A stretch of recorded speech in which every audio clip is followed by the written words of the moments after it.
কুরবানির মাংস খাওয়ার পরে এই একটি খাবার খেলে আপনার মৃত্যু হতে পারে। আমি বলবো বাংলাদেশের অনেক মানুষ কুরবানি ঈদের দিন এই জিনিসটা তার ঘরের ভিতর রাখে। কুরবানির মাংস খাওয়ার পর খবরদার এই খাবারটা খাওয়া যাবে না, তাহলে আপনার মৃত্যুর ঝুঁকি রয়েছে।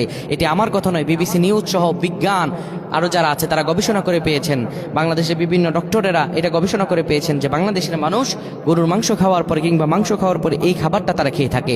এর কারণে তার হার্ট ব্লক হয়ে যেতে পারে, তার রক্তে চর্বি জমে যেতে পারে এবং এটি মৃত্যুর কারণ হয়ে যেতে পারে। প্রাণের ভাইয়েরা আমার, আল্লাহ রাব্বুল আলামিন আপনাকে আমাকে একটা শরীর দিয়েছেন।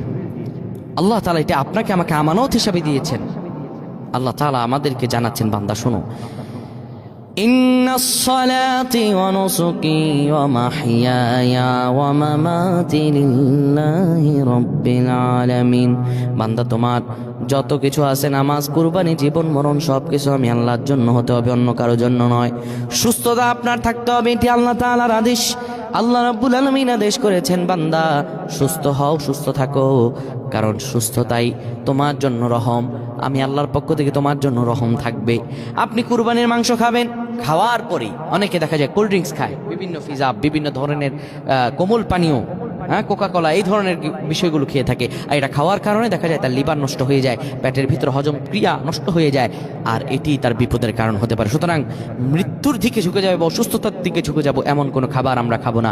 আল্লাহ আমাদের বুঝদান করুক, পরে না আমিন।